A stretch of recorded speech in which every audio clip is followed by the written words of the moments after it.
Taho guys, isa sa mga sikat na dito sa Baguio. Sarap. Parang ang tawag nito, kang kanay igurot kasi, kang kanay ibaloy kasi ako. May sombrero pa. Malik kayo, Igorot Stone. I get more happy when you move, ay. You could call me Charlie High Groove, ay. I could like Dixie break the rules, ay. I need Bill Nye to...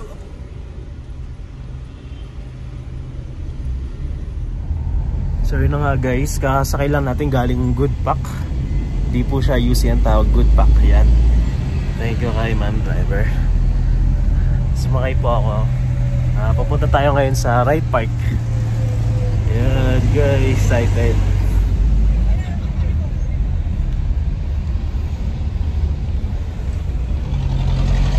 Pasilip ko sa iyo pag nagdanadaan natin.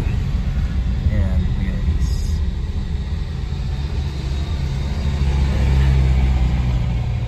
Yan.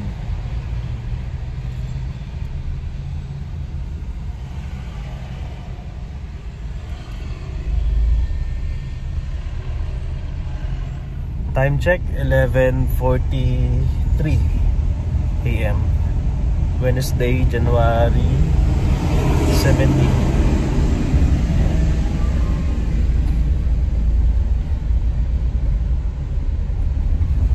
Yung kabila natin guys,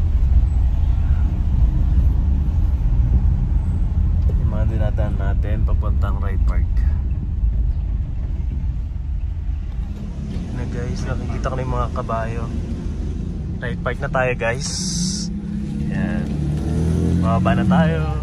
Yan guys, nandito na tayo sa Wright Park kung saan sikat dito na tourist spot ng Baguio. Kasi kung saan pwede kang mag horseback riding dito. Kung saan guys, dito ako natutong mga bayo kung paano mag drive ng horse. Yan. Yan guys.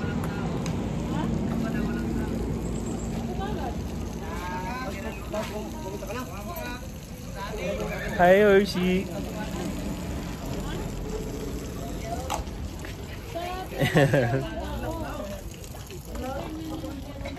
Umihi siya guys. Oh. Yeah.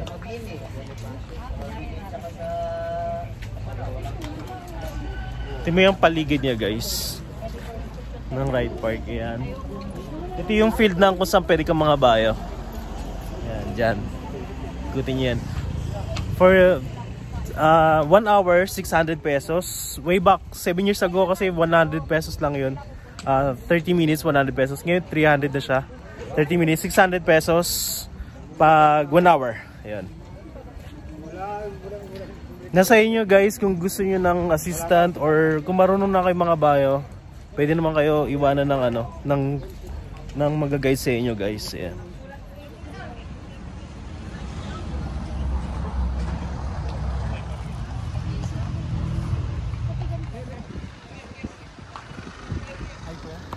Hi sir, ano pang pinagmamalaki ng Baguio? Iba kasi kuya eh. Pag sa foods naman, meron yung mga native foods like pinikpikan, gano'n. Pinikpikan? Ano po yung pinikpikan para sa mga hindi nakakaalam? Yung pinikpikan kasi is parang yun yung pinapatay sa palo. Okay. Pikpik means palo sa amin kasi. Pikpik means palo? Opo. Killing me softly kasi yun, tapos okay. tsaka nila isusunog. Anong klaseng pagkain po yun? Manok po. Manok. Opo. Anong lasa siya? Malat. Smoky tapos asin lang po. Ang galing parang mix siya ng adobo na may pagka inihaw, ganun. Okay, parang pansya ko parang yung tinola. Tinola, okay. Siya yung pinakamalapit na As you can see here guys, we're currently ito nag-ano kami taas ito yung shortcut daw na papuntang The Mansion. Thank you sir. Local po kayo dito? Apo.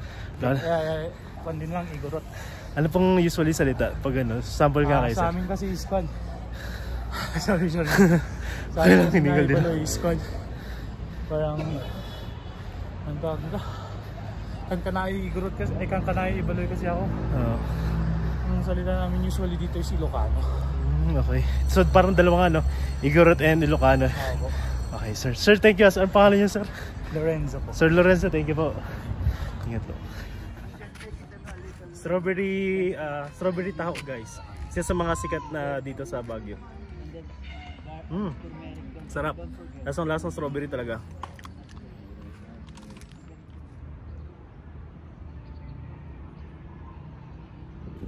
So ito na nga, guys. Papunta tayo ngayon sa The Mansion. Habang papunta tayo sa The Mansion, guys, as you can see, meron ditong parang kahabaan ng parang ano, hindi ko alam kung tawag dito kasi parang river, ay hindi, basta parang law ganyan. Mahaba yan, guys. Ayan. Ayan yung tsura niya. Habang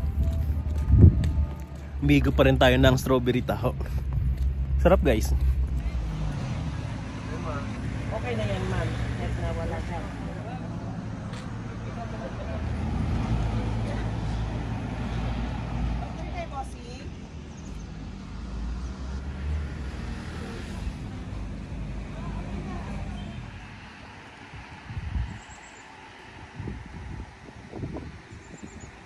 Ulam.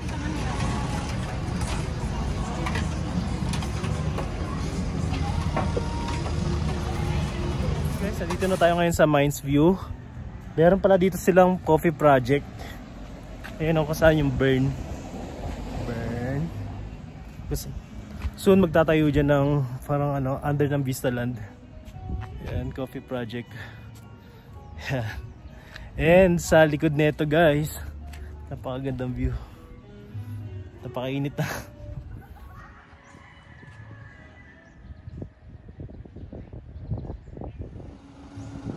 Yun nga, guys, still nandito pa rin tayo sa Mines View. Kung saan sa likod ko nga, guys, marami dito nagkalat na mga cafes. Ayan, sa likod ko, Half Moon Cafe.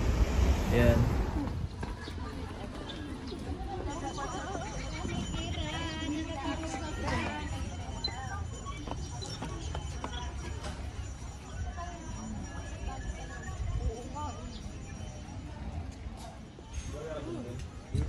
Dito na nga tayo, guys, sa Mines View, so sa loob ng mismo ng Mines View.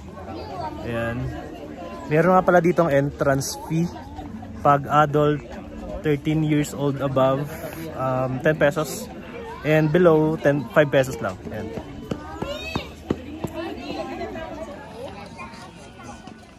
May bandod ka, may tubig. Baka nakakawalak.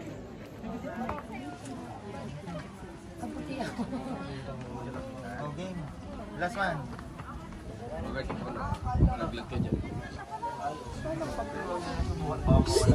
Guys, baka mahulog naman.